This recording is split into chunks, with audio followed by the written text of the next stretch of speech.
What is going on, YouTube? Welcome back to another video, man. And today we are going to be covering how much money YouTubers make in 2023. 150K a month off YouTube? Well, let's start at the beginning. Before you are even eligible to monetize your content, you must meet these certain thresholds to apply for the YouTube Partnership Program, also known as the YPP. In order to be eligible to monetize your content, you must surpass 1,000 subscribers and also obtain 4,000 watch hours, public watch hours on your channel.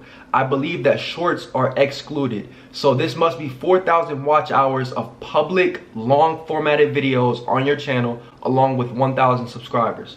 Upon meeting these thresholds, you can go onto your YouTube studio and apply to be in the YPP, YouTube Partnership Program.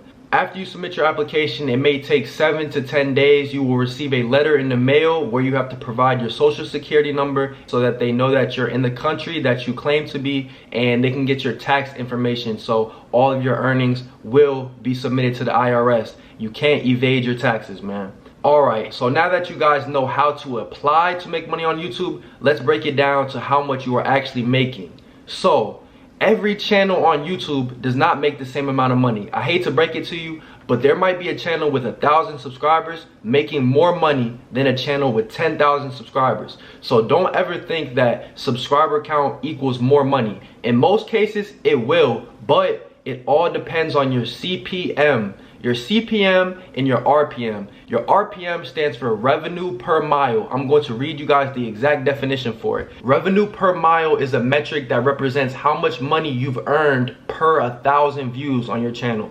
So this is per 1,000 monetized views on your channel. Just because you have a video up and it received 1,000 views doesn't mean you're gonna get paid for it. You must apply to be in the YPP, get approved, then you have to go to your studio and turn on ads on that video. Once that video is approved and it receives 1,000 views and they're all monetized views, then you will be rewarded that cash amount due to your RPM. Some channels have a high RPM, some channels have a low RPM. I'm going to explain it to you and break it down. So, what is RPM? Like I said, RPM is revenue per mile. It's a metric that YouTube uses to determine how much money they're going to pay out to a creator per 1,000 views on their channel. So, how do you get a high RPM? How do you get a low RPM? A typical RPM could range anywhere from $1 to $30. You heard me right, $1 to $30. Now, how do you get a high RPM? High RPM channels are typically channels that talk about finance, traveling, technology. Channels that are informational, those channels typically receive a higher RPM,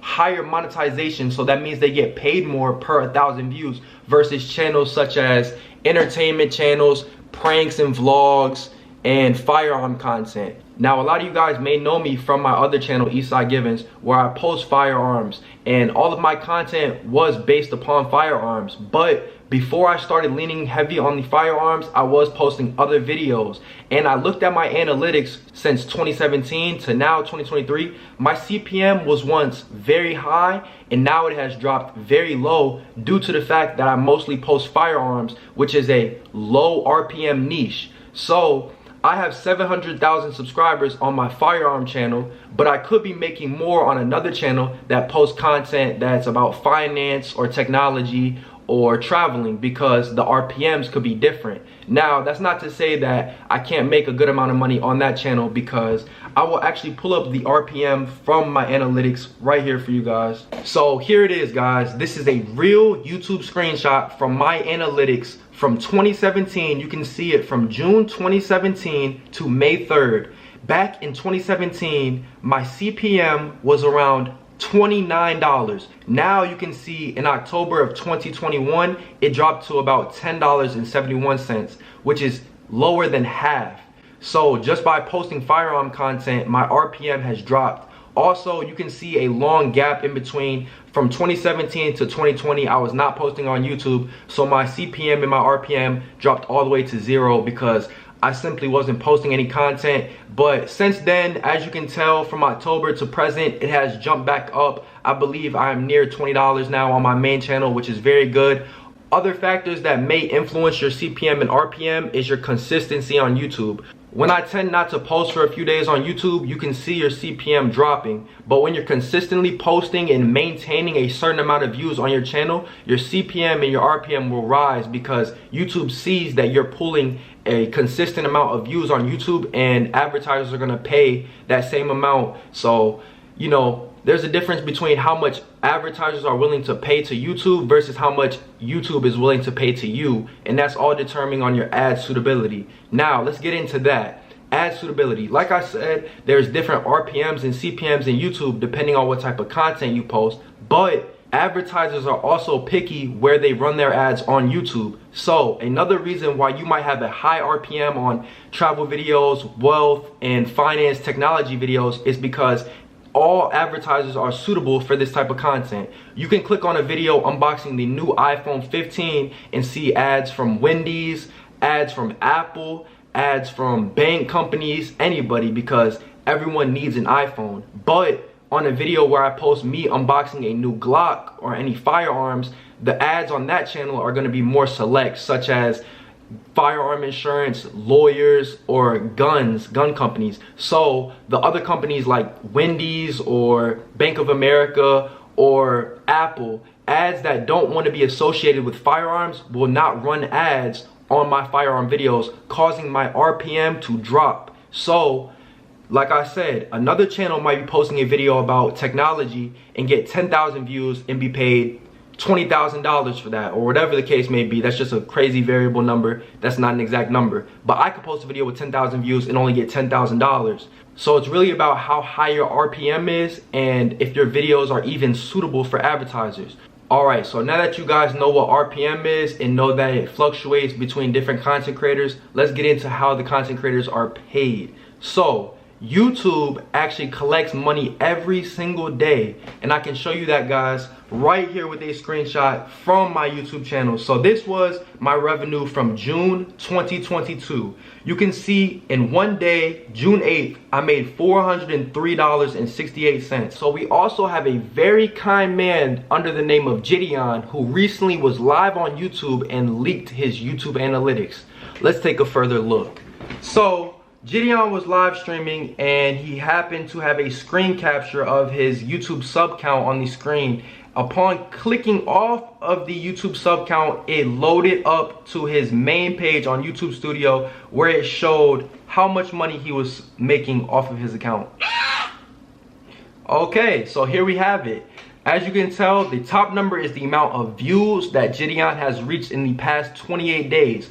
33.5 million views. The number under 33 million represents the watch time, the amount of hours viewers have spent watching his videos. 5.1 million watch hours. The last number at the bottom, $150,716.33, is how much he made off of that 33.5 million views for the month. So we can try to calculate his RPM just off these numbers. So if we take the total number paid out, so we'll just round up, divided by 33.5 million views equals about 0.0045. Then you multiply that by 1,000. So Jidion's RPM is currently around $4.50 per 1,000 views.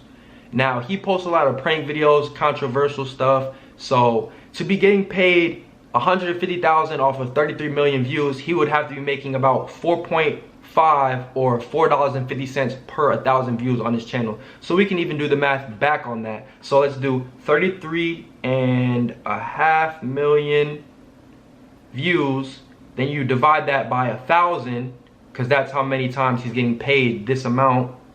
And it would be 33,500. You multiply that by 4.5, $4.50, and it would be 150,750. So Jidion's RPM probably sits somewhere around 4.5. That's what we can estimate just off of the numbers on the screen, the calculations. And I'm sure that if he posted more technology content, travel related content, or finance, his RPM would be higher, but that's just the niche that he falls into. So as you can see, a very successful content creator pulling in around 33.5 million views per month, but only making $150,000. But if we were to take that 33.5 million views and transfer it to another channel that just talks about finance, travel, or technology, they would most likely earn upwards of 300,000 off of the same amount of views just because their content is suitable for more advertisers and because they have a higher RPM. So you truly never know how much a YouTuber is making off of their views.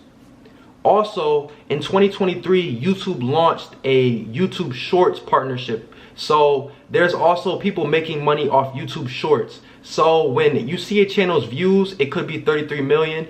I have actually looked at Jidion's channel and I have not seen him post any shorts. So all of those 33 million views are generated towards his revenue because they are all monetized playbacks. But most other content creators post shorts on their channel, and YouTube Shorts are not monetized the same way that the long form videos are. There's a separate fund for that. So even if a channel has 1 million views, they might not get paid that same amount of money because they might have earned 300,000 views off a YouTube short and leaving 700,000 on another video, and it doesn't add up. So views can be very deceiving. Just because a channel has a lot of views but they have a lot of views on shorts typically means they're not making as much money as someone that's pulling a steady amount of views on long format videos, because you can run multiple ads and these videos are earning more money than just the shorts. YouTube is really unpredictable, man. You can make great money on here, but you know, you would have to follow the rules, post content that is suitable for all advertisers, and make sure that you're monetizing your videos. Now, another tip to make more money on your videos is posting longer videos. When you post a video under 8 minutes on YouTube, you are only eligible to run ads at the beginning of the video and at the end of the video. By uploading a video longer than 8 minutes on YouTube, you are now eligible to place mid-roll ads on my videos. So when somebody clicks on my video, they might get hit with an ad. Then a minute into the video, I can hit them with another ad. 2 minutes in, 5 minutes in, 7, 8, however long you want to do it, you can place however many ads you want. Now, by placing this ad in the video, it does not 100% confirm that all viewers will get hit with that ad, but most people probably will. Some might not. You know, some people might have YouTube Premium where they don't get hit with ads. You're still going to be compensated for that in YouTube Studio, but by placing multiple ads throughout the video, you are guaranteeing a higher payout than just simply placing ads at the beginning and at the end of the video. So if you guys were wondering what channels make the most money on YouTube, it's probably the channels that talk about travel, technology, and finances, because they have the highest RPM, meaning that they get paid the most amount of money per 1,000 views on their channel. And most likely, all advertisers are more than willing to place their ads before, during, and after these videos. On the contrast, YouTube channels such as firearm content, vlogs, pranks, channels where content creators may cuss a lot or say things that are controversial tend to have a lower RPM, causing them to get less money per 1,000 views, dropping their RPM, and also scaring away advertisers that don't want to place their ads on these videos. YouTubers are paid once a month. Now, this is very different from your standard job that pays once every other week. YouTubers are only paid once a month between the 21st and the 24th, I believe.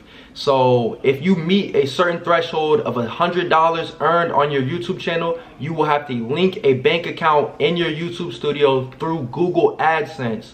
So when you work at YouTube and you're getting paid continuously throughout the months, you're basically an employee of Google, because your payment will be through Google AdSense to your bank account. You can set up direct deposit or get a check. Personally, I have set up direct deposit. So on the 21st of every month, I receive a direct deposit from Google AdSense into my bank account. So YouTubers really have to stay on top of their budget, as they only get paid one time a month. But if you're making 20,000, 30,000, or exceeding 30,000 a month, most likely you're not too worried about living paycheck to paycheck. But there is one final thing that you guys must know about earning money on YouTube.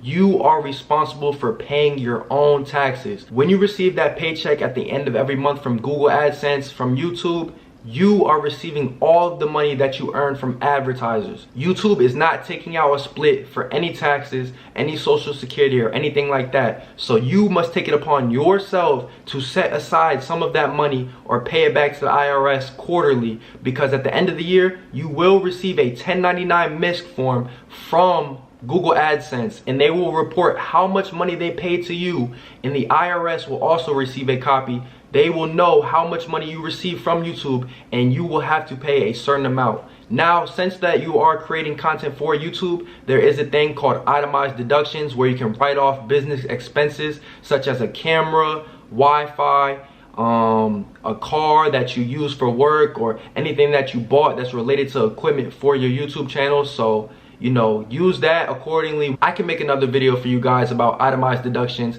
and how to get the lowest IRS payment at the end of every year, because I know when I first started, I was stressed out about it, but now I feel pretty comfortable. I just know that I have to set some money aside, pay quarterly, and you have to know how to write off your itemized deductions so that at the end of every tax year, you're not scrambling trying to find money that you have to pay when you thought you didn't owe anything. Alright guys, so that's gonna wrap it up for today's video. I hope you guys liked and enjoyed. Make sure you smash that like button, leave a comment what other topics you want to see me cover. I appreciate y'all, and I will catch y'all on my next video, man.